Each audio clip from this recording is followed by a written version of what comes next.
Ярдақты ағайын, мінекей осы отырған ансамбль мүшелері, барлығы бір үйдің балалары, бәрі бір отбасының мүшелері деп айтсақ, енді сенесіздер ме, сенбейсіздер ме? 21 баланы өнерлі отбасының отағасы Өмірхан Жетесов бүгін біздің қонақжай студиямыздың төрінде, және де Амангүл Ешпанова, қайырлы таң, қош келіпсіздер. Өздеріңізді көргенімізге өте қуаныштымыз. Көңіл күйлеріңіз қалай?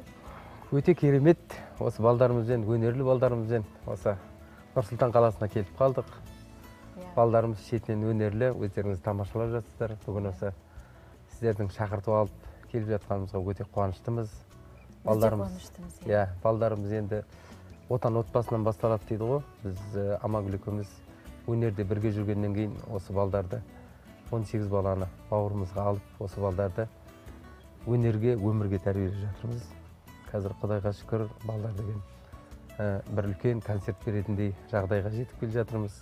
Соның ішінде міне Темірхан деген өзім жыр термешімін. Содан кейін соңымнан ерген мінекей Темірхан деген балам бар. Қазір Құдайға шүкір, бұл да дәстүрлі ән орындайды. Әділбек Сарин деген ағасына беріп қойдым. Сол жыршы ағасы қасына ертіп, қазір жырға тәрбиелеп жатыр. Енді бір 3-4 жылда бір Сарыбала Қобылан жырын, Алпамыс жырын, Асаубарақ Батырды жырлап жатса, таң қалмаңыздар дегім келеді. Бәрекелді. Жалпы Өмірхан аға балаларды бауырыңызға басып, жалпы өміріңізді өнерге, бала тәрбиелеуге арнап отырсыздар ғой. Бала тәрбиелеудің қандай да бір қыр-сыры бар ма? Құпиясын айтасыз ба бізге? Ең басты неге мән бересіздер тәрбие бергенде? Енді көбіне мынау ата-ана баламен жұмыс жасау керек. Біз Амангүл екеуміз 10% талант, 90% еңбек дейді. Өнерсіз бала болмайды деген дәлелдеген отбасымыз. Соның ішінде 21 баламыз бар, 8 немереміз бар. Ой, бәрекелді. Шөбере жоқ әлі. Балдарымыздың бәрі Құдайға шүкір, қазір сол еңбектің арқасында өнерлі болып аяққа басып келе жатыр. Соның ішінде Құндыз деген арасында қызымыз отыр. Қазақ ұлттық өнер университеті Шабытта оқуға түсті. Биыл 1-ші курсын өте жақсы бағамен тәмамдады. Қалған енді осы жердегі отырған балаларымыздың көбі Ахмет Жұбанов атындағы музыкальный колледждің студенттері. Енді биыл бұйыртса Дамир деген ұлымыз Шабытқа келейін деп жатыр, 1-ші курсына. Оған да балдарымыз дайындалып жатыр. Енді бұйыртса осы Шабытқа келіп түсеміз деген балдардың алдыға қойған мақсаты бар. Шабытта ұрпақ тәрбиелеп жатырмыз. Соның ішінде енді өнерге келсек, осы кішкентай 6 жасынан бастап біздер балдарды осы Қазанғап атындағы өнер мектебіне бердік. Жалғас Құдайбергенов деген ініміз бар, соның басшысы. Өте балдарымызға осындай жақсы керемет тәрбиелер беріп жатыр. Соның ішінде енді балаға уақыт бермеу керек қой, ата-ана. Балада уақыт болмау керек көбіне. Неге балдар ұрынып жатады дегенге келгенде, баланы біз таңертең тұрғаннан кейін ұйқысынан тұрып, шамалы жүгіретіндер бар, спортпен айналысатындар бар, шай ішіп болғаннан кейін домбыраларын арқалап, аспаптарын арқалап өнер мектебіне кетеді. Одан кейін келгеннен кейін бір таңертең оқитыны бар, кешкі оқитыны бар. Сосын мектепке кетеді, мектептен келгеннен кейін жаңағы өнер мектебіне кетеді. Сондай көші баланы 5 жасқа дейін қан көтер, 5-тен 14-ке дейін құл қылып жұмса, одан кейін дос бол дейді. Сондықтан да біз шүкірміз осы балдарды әйтеуір өнерге, өмірге осы анасы екеуміз тәрбиелеп келе жатырмыз. Анасы да дәстүрлі әнші, мен өзім жыр термешімін. Бәрекелді. Қандай тамаша, керемет. Жалпы ансамбльдің аты Шашу, қателеспесем, осының бір тарихы бар ма екен? Енді тойсыз өтпейді ғой, қазақтың өнердің бәрі осы тойда жүреміз. Сондықтан да алғаш осы бір марқұм Серік деген ағамыз болды, Асаба. Сол біз шақырып ең бірінші сіздердің тойға келіп шашып атсыздар ғой, өнерлеріңізбен. Сіздердің ансамбльдеріңіздің аты Шашу болсын деді. Содан солай Шашу болып кетті. Тамаша. Қазақтың өнерін дәріптеп, жеке концерт қойып жүрсіздер. Еуропаға да шыққан боларсыздар, Европаға шыға алмай қалдық. Енді мынау Қазақстан Республикалық балалар байқауы, Қазақстан таланттары халықаралық балалар байқауы, жастарын 2019 енді 17 гран-приде алдық қой біздер балдарымызбен. Соның ішінде әлем талантты ұтып тұрып, осы 2020 жылы, 19 жылы біздер осы Кипрға жолдама тұрған кезде осы пандемия басталып кетіп, балдарым шыға алмай қалды. Ол жерде бір Европаның сахнасынан бір көрінеміз ба деген үмітіміз болған. Енді үмітсіз шайтан дейді ғой. Бұйыртса, амандық болса, балдар енді тас түйін дайын. Осы сентябрь, октябрлерде бір үлкен концерт береміз деген мақсатымыз бар. Облысқа, Ақтөбеге. Соның ішінде біз осы Нұр-Сұлтан қаласына келіп жатқан себебіміз мына өнерде жүрген Бауыржан Ақтай деген ініміз бар ғой. Астана саз ансамблінің жетекшісі. Сол жігіт бізге қазір қамқорлап, осы балдарға партитурасын жазып, үйретіп жүр. Сол жігіттің шақыртуымен келіп қалдық. Неке бір жағынан тағы да бір ағаларымыз шақырт. Астана қаласына келіп, өнерлеріңізді көрсетіп кетсеңіздер, біз сіздермен сұхбаттасып, танысайық деп едік деп. Соның ішінде мына Бауыржан Момышұлы көшесіндегі достық үйінің азаматтарына өте рахмет, Нұркен деген інілеріміз қарсы алып балдарға. Соның ішінде мына Бейімбет Майлин көшесінде бір кафе бар екен. Соның қасайыны Ерубай деген азамат бар, Саттарып деген. Сол бізді қазір ужинымызды да, әбетімізді де беріп, өте керемет сондай бір кафе бар екен. Демеушілік жасап жүр. Сондай азаматтар біздерге қамқорлық көрсетіп жатыр. Балдарымыз қазір кешкісін барып, әбетте бар, содан әбеттерін жүр. Тамақтары халал, өте керемет дәмді екен. Сол Астана халқын сол жерден барып әбет ішуге, ужин ішуге шақырамын. Бір жағынан енді бізге жақсылық жасағасын, бізде сондай жақсылығымызды осындай жерде айтып қалғымыз келеді да, осындай азаматтар бар деп. Дұрыс қой, иә. Жалпы көп балалы үйде қиыншылық болмайды ғой негізі. Амангүл ханым, осы орайда күн тәртібіңіз жалпы қандай? 21 баланы асырау оңай емес қой енді. Үй шаруасын істегенде қалай бөлінеді екен балаларыңыз? Енді 2009-дан бастап балалар бауырымызға басылып келе жатыр ғой. Енді соншама бала 2009-дан бастап осы 2018-19-ға дейін біздер біртіндеп жылда ала бастадық. Бауырға басып, бауырға басқасын жерде оны жаңағы тек қана бауырға басып, үйдің ішінде мектепке, кәдімгі кәдуілгі мектепке барумен ғана жаңағы шектелген жоқпыз. Ол балаларды өнерге бердік. Әрқайсысына әрбір аспап ұстаттық, қасиетті байырғы ұмытылып қалған аспаптардың барлығы, мысалға ана жерде отырған Жарқынай деген қызымыз жетігенді ұстаған кезде мінезі да, жалпы өзінің жүріс тұрысы да бәрі да өзгерді. Міне мына отырған Темірханның өзі қолына қасиетті домбыраны ұстаған кезде бұл бала өте иманды болып шыға келді.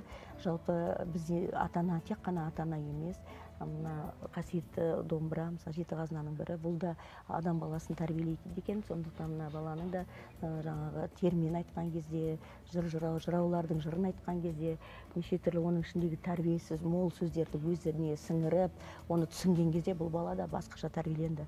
Сондықтан біздің жаңағы енемен құдық қазғандай еңбегіміздің мынандай Астана төріне керемет сахнаға алып шыққанына мықты сезімде отырмын. Енді балаларымыз аман болсын, осы балалар аман болса, өмірдегі өміріміздің мәні де сәні де өте жоғары деңгейде болады деген ойдамын.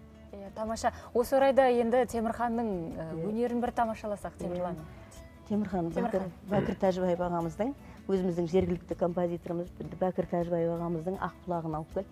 Ал тамаша. Мен өзім Байғаниннің азаматымын, сондықтан да Бәкір Тәжібаев атасы ақ құлақ деген әсем ән шығарған, сол әнді орындайды.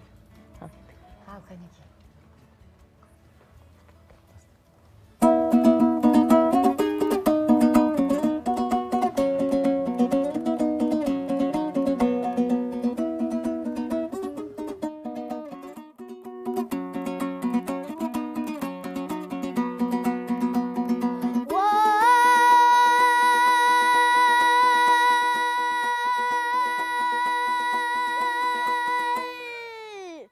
Күндесін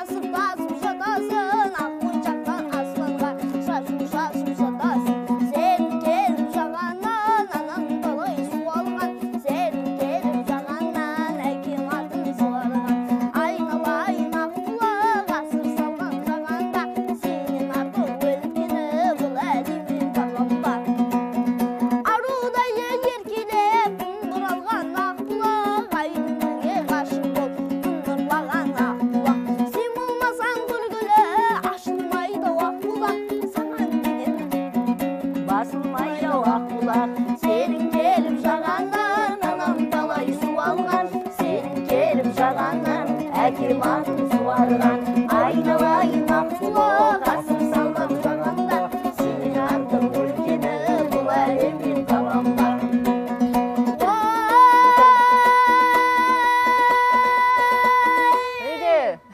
Аққұлақ! Бәрекелді, тамаша. Көп-көп рахмет. Я? Барша қонақтар келген қарап қуанып тұрмын. Бәрі бір отбасыдан дегенді естіген кезде тіпті қуанышымда шек жоқ. Қайырлы таң, қош келдіңіздер. Енді мен тағы да балалардан сұрағым келіп тұр. Көңіл күйлерің қалай, жақсы ғой? Керемет. Енді отбасымыздың ең кішкентай мүшесі осында Жарқынай қызымыз жетігенді қолына алған екен. Тағы да бір өнерге кезек берсек қалай қарайсыздар? Ал, бәрекелді. Ал, кел.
Тамаша.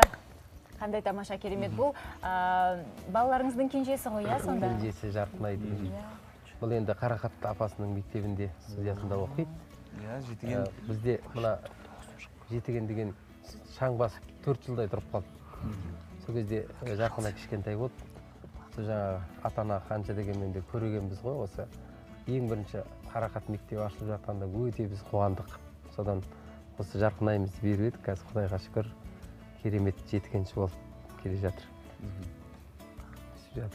Енді мен жаңа осында келе жатқан кезде естідім ғой, 21 баланың бәрін бір үйде ұстау, әр баланың мінезі әртүрлі болады. Әрқайсысына жеке-жеке бір осы былайша айтқанда көңіл күйлеріне қарау, немесе әрқайсысының мінезі әртүрлі болады деген секілді. Әрқайсысына қалай қарайсыздар негізі? Енді ол былай ғой, отан отбасынан басталады дейді. Ата-ананың осы ауызбіршілігі болу керек. Мына бізде ата-ана әкеге қарап ұл өседі, анаға қарап қыз өседі дейді ғой. Біздер осы бөтен ұлттан да 5-6 баламыз бар. Құдайға шүкір, балдардың бәрін бір керемет, бір қалай айтсақ болады, бір жақсы бір жолға салып жібердік. Сол алдын дұрыс тәрбиелегеннен кейін алдыңғы ағалары жайлап інілерін жетектеп, осы өнерге тәрбиелеп, солай жақсы бір жолға түсіп кеттік. Қалыптасып кеттік. Соның ішінде енді бұлай қарап отырсаңыздар, бала деген пластилин. Одан қандай қалып құйсаң, сондай қалып шығады. Соны біз Амангүл екеуміз кішкентайынан 6 жасынан бастап осы өнерге берген баланың енді тентек болмайды ол балдар. Неге десең, осы өнердің соңында кетеді, осы өнерді тездетіп, осы домбырамен сахнаға шықсам екен деп ұмтылып, осы мына ағаларының соңынан қалмай, қаншама біздер нелер болып жатыр, конкурстар, солардан қалмай бас жүлдесін алып келе жатқан балдар қазір керемет. Енді былай айтуға сөз жетпейді енді балдар, Құдайға шүкір. Неге десең, 9 баламыз колледжде оқып жатыр, қалған 11 баламыз 35-ші сынып мектепте оқиды. Енді мектепте оқығандар әлі де жоғары оқу орындарына түсініп тілек айтамыз. Оқып жүрген барша балаларыңыздың жетістіктері, жемістері көп болсын.